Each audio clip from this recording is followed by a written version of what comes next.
Welcome back, everybody, to The Walking David, where today we're going to be covering The Ones Who Live, Episode 5. We're almost there, people.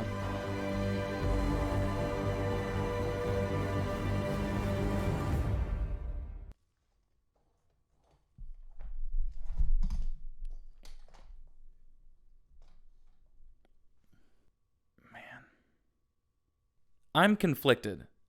I really don't know how to get into this. Okay, this might just have to be over here. It may just have to. I don't like that. I wish it was over here.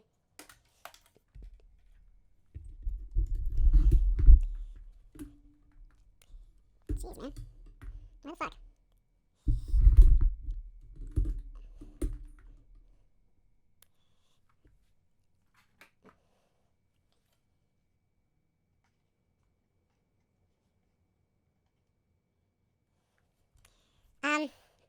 Sorry, I changed the lighting up. I just didn't really like it. I still don't, but you know what? I just rather get this review done. So, once again, there are aspects that I like. There are aspects that I really don't like. And I'm just torn, man. Like, this doesn't feel like an episode that is the penultimate episode. It just doesn't feel that way to me. I think what was made extremely clear in this episode is that there's going to be more of the series. Now, maybe they're doing that because they're trying to, trick us. I really don't think so. I don't think this show's that creative to the point where I think they want to drop the hint that we got more coming. You like that? You like that? Uh-huh. Well, we're going to do it again. Now, granted, I think that if they do another season of the show, it'll only be 2 seasons. Because I truly don't believe you have a whole nother, 5 to 10 years of story to tell. And I can't believe that the actors would want to do this for another 5 to 10 years. And for those of you who just go like, hey man, they're getting paid or whatever, it's like, yeah, but you don't understand. Like, I'm an actor. You don't want to play the same character for 20 years most of the time. There's only been a handful of people who have played the same character for 20 years plus. And it can work. But like Hugh Jackman did a better job of playing Wolverine and it being consistently good every time he was on camera and the movies being good every time he was in them, relative to Andrew Lincoln playing Rick Grimes to the best of his ability and the story being good and not repetitive. I mean,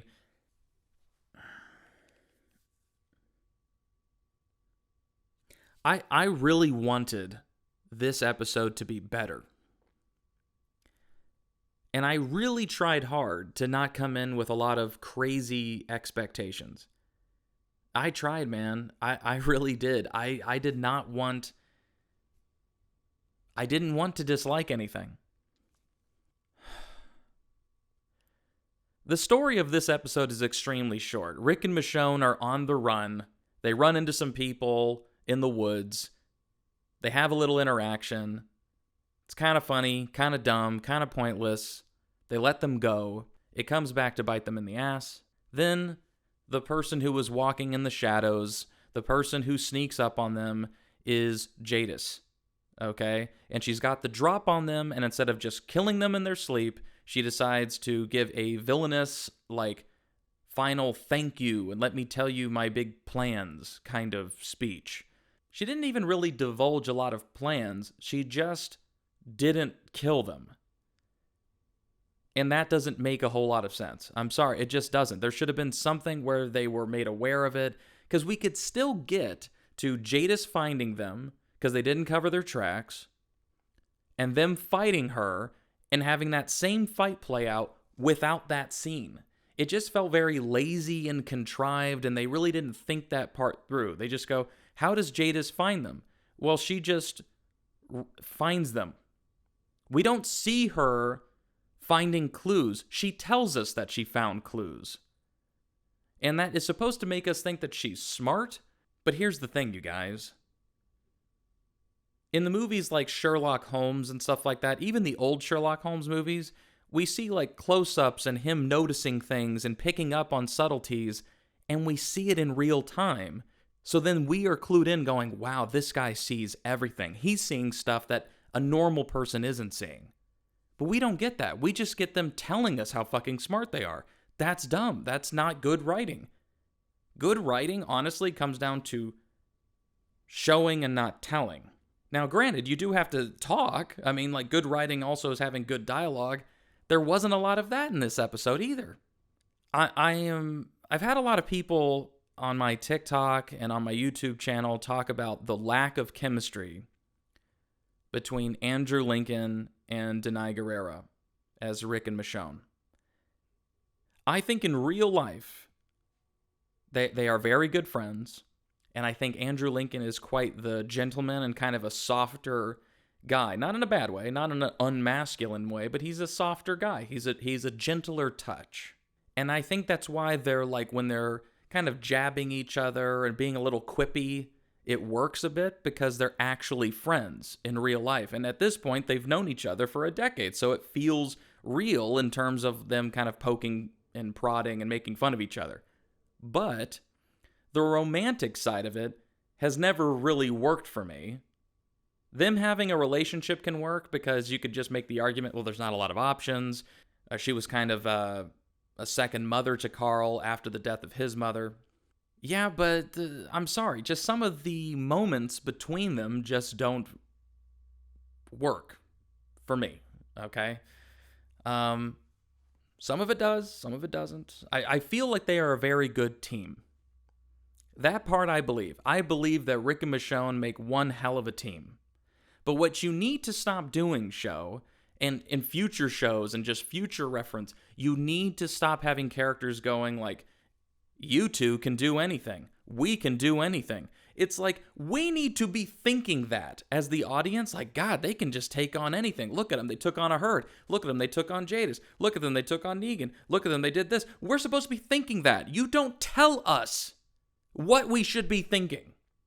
That is the drama equivalent of a laugh track. You are telling me when to feel emotion. You are telling me when to feel proud. You are telling me when to feel sad. You are telling me when to be anxious. You are not leaving it up to the viewer. You are treating your viewers like idiots. Okay? You are treating us like fucking idiots. I am not as stupid as this fucking dialogue. I'm not. I resent it. Genuinely, I resent it. You know, like somebody pointed this out in the last episode. You guys have had fucking years to get this shit right, okay? You've had fucking years. And to have an entire story that basically takes place in the motherfucking woods, like we're back in season 5 or something like that, and we've got years to tell this story. It's like, bitch, we have one more fucking episode for something that is supposed to only be one season long. Because they haven't announced a season 2 yet. So I'm taking it for what it is. It's one season, 6 episodes. Just like the first season of the main show. I am taking it at face fucking value. And this is how you spent your 5th episode? Yes, you should have Jadis come after them. And yes, there should be fighting. And yes, there should be fucking conflict. But I'm sorry, this episode felt like, oh, we've got plenty of time to tell this story. No, you motherfucking don't. No, you do not. Because you know what you're doing? Let's assume you don't do a second season. Do you have any idea how much fucking shit you gotta pack into this next fucking episode? Rick's gotta get to the CRM with Michonne. They both have to get in there, rise up, and dismantle it. He's gotta be given the speech. He's gotta know all the files. He's gotta get all the facts. He's gotta destroy the dossier. He's gotta get all the way back to Alexandria and reunite with RJ and Judith, and then hope that they don't come and wreak havoc on them. And you're gonna do that in one episode. That is Game of Thrones Season 8 from Winterfell to motherfucking King's Landing in 1 hour. That's bullshit. I'm sorry, that is bullshit. Did I think some of the dialogue where they're just talking about mundane bullshit worked? Yeah. Michonne, my favorite part of the whole thing is Michonne said that she never once has gotten one of her names on those little name tags that you get at one of those rest stops. And Rick getting her the necklace and breaking it off to where it's just a letter M. Sweet. That was nice. That was cute. The flashbacks with Gabriel? unfucking necessary. Doesn't make sense, and I'm sorry, I said this, I left a message on my buddy Phil's podcast about this very issue. Just because you add these flashbacks in to try to give Jadis complexity and show that she's still a good person in there deep down, and Father Gabriel, the only one who ever really believed in her, is able to get it out of her. But here's the thing, you fucking idiots. He didn't. Everything that it said year 3 or 3 years ago, 2 years ago, 1 year ago, everything between 1 year ago and what we're seeing right now, so that last interaction with Father Gabriel and right now in the show, she has done worse and worse things. She is not redeemable. She is scum.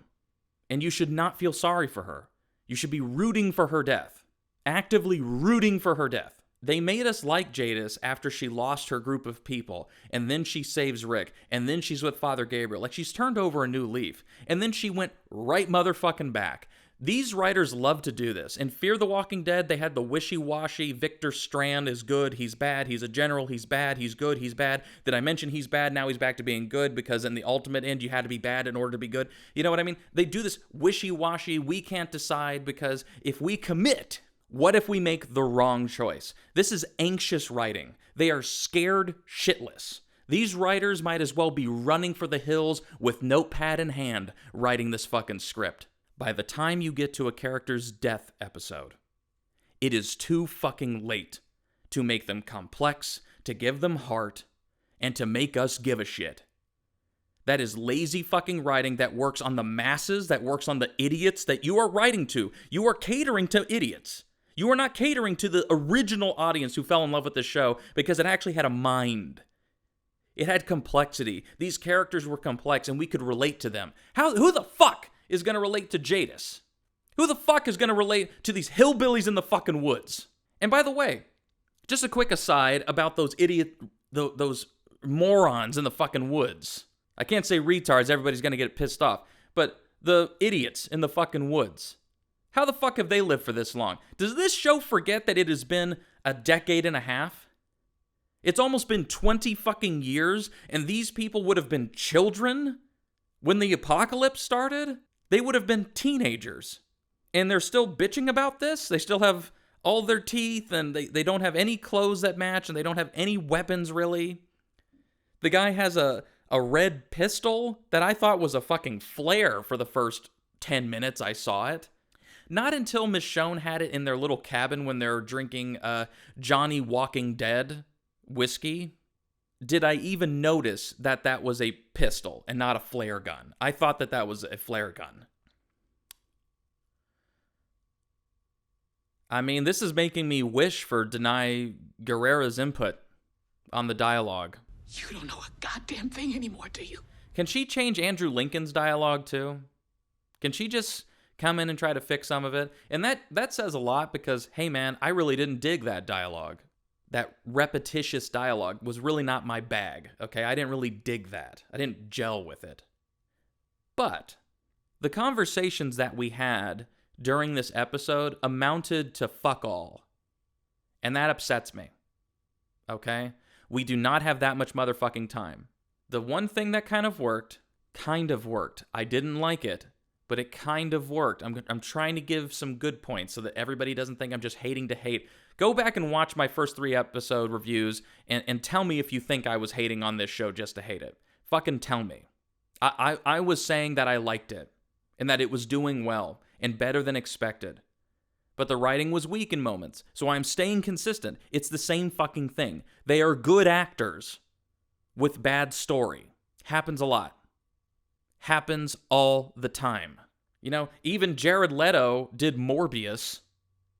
It fucking happens, people. He has a goddamn Oscar, and he was the Joker and Dr. Morbius. The guy who did Dallas Buyers Club, who won a motherfucking Oscar, did those things. So don't tell me you can't have amazing actors do shit dialogue. Don't tell me that.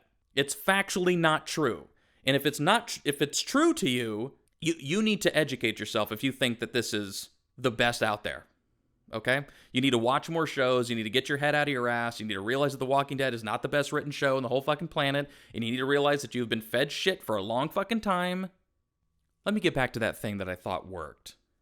I liked that Michonne and Rick were listening to Jadis while she's dying already from her wounds, she's bleeding out, talking about how he was going to get the echelon briefing.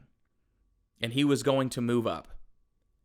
And if you just went back, you could have made that happen. You could have made a change, and then you could have escaped, but you didn't do that. And I like seeing Michonne and Andrew Lincoln's face, seeing their face reacting. Acting is reacting. Go and look it up. Acting is reacting. Seeing their face react to what she says, and seeing them both have different ideas behind their eyes. That was acting. Okay, and that was acting with showing. You were showing us that Andrew Lincoln and Denai Guerrera's characters, Rick and Michonne, are processing this. And they're processing it differently, but they end up on the same page. Okay? They realize what they have to do to play this system, to get this conversation to go their way. That was good. The action in this episode, whatever.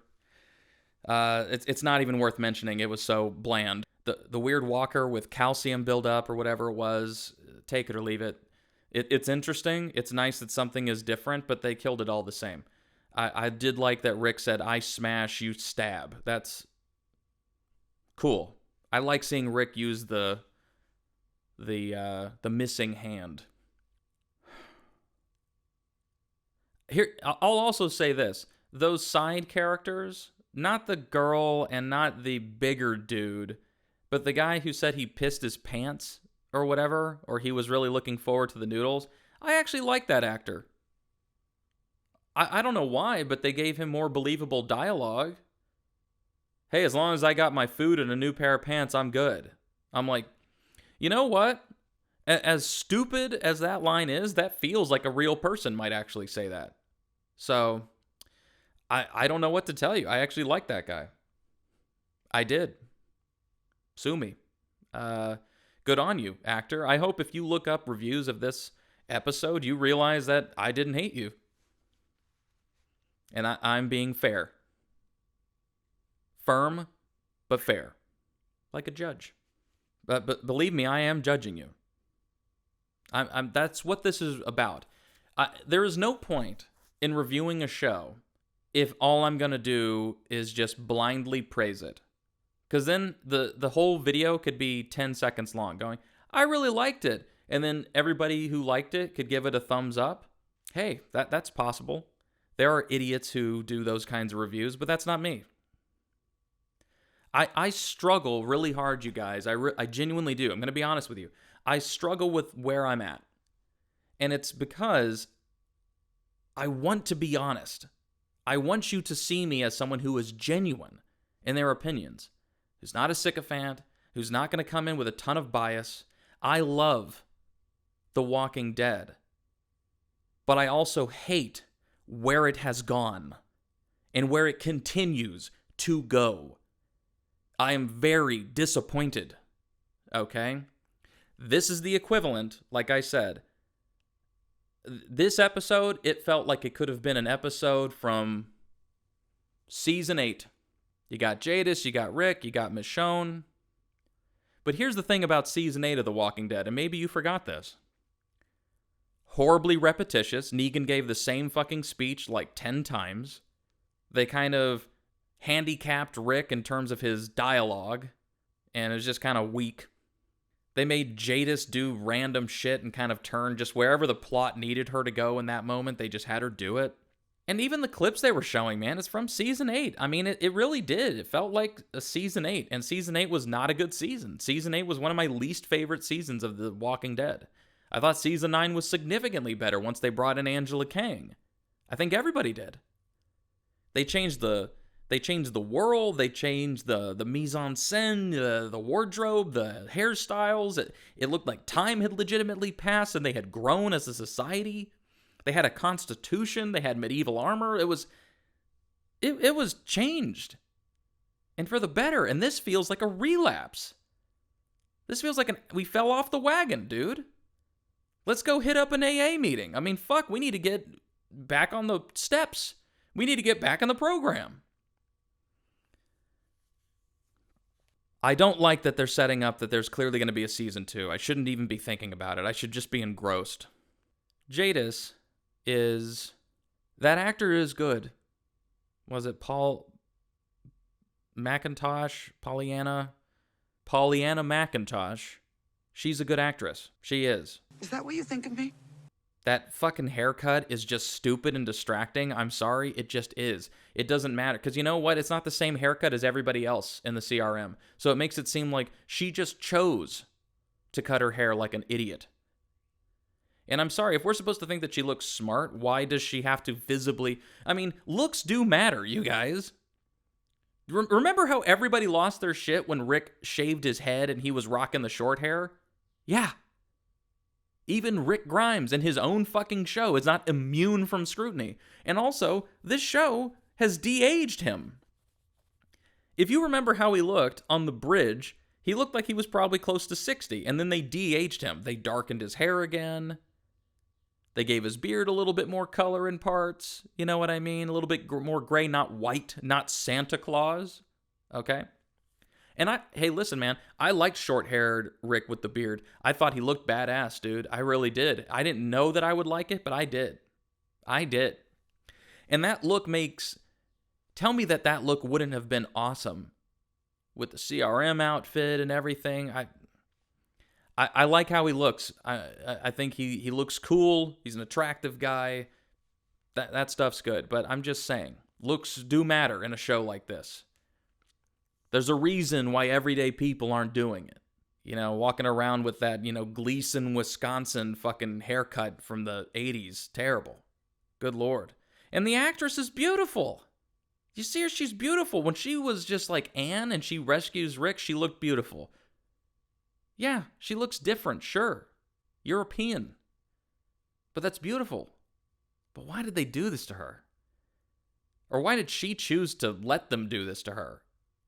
They did it in The World Beyond, too. I'm at a loss. I don't know. Jadis's plan to confuse Rick and Michonne comes back to quite literally bite her in the ass. Except the bite is more in the neck region, and she's dying. And she gives the ring that Gabriel gave to Rick in the fucking flashback. Dude...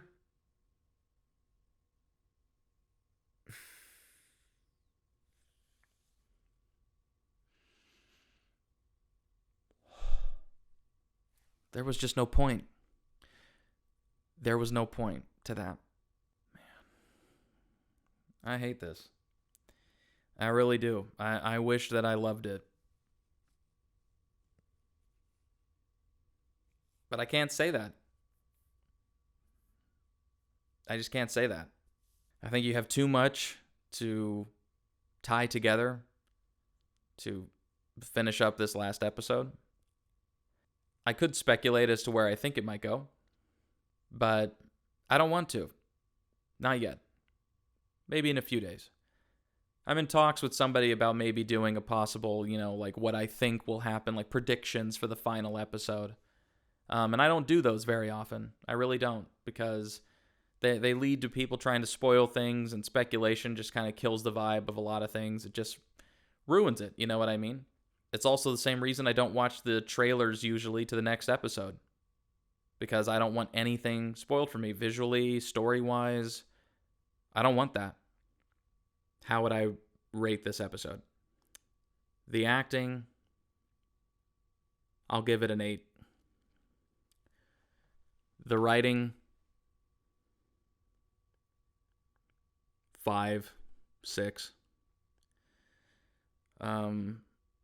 The look of it, great look. Looks great. Looks like a movie. I'll give it an 8.5. Story progression, 3. I don't know. This episode averages out to a C for sure.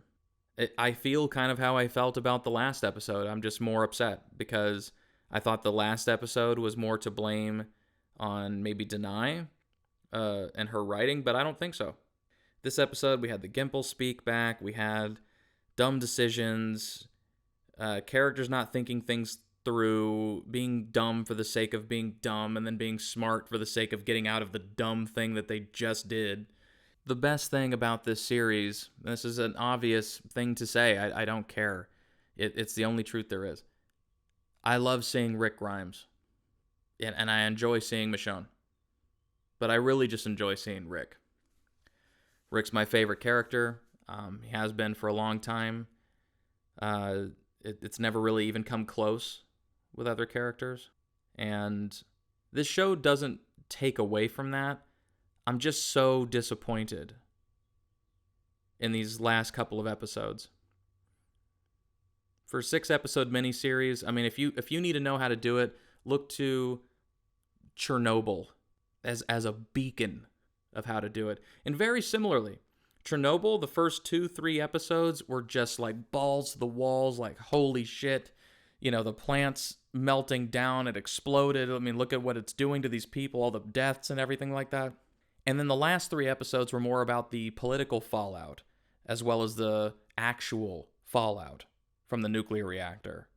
It was the political red tape to get these things resolved, the scheming, the lying, but it plays out so beautifully and the dialogue is written so well. And yes, they changed some things with creative license, you know what I mean? Because it's a mini series and they can't possibly know every single private conversation and they can't possibly have every single real life person replicated in the show. So one person might be an amalgamation of 10 people.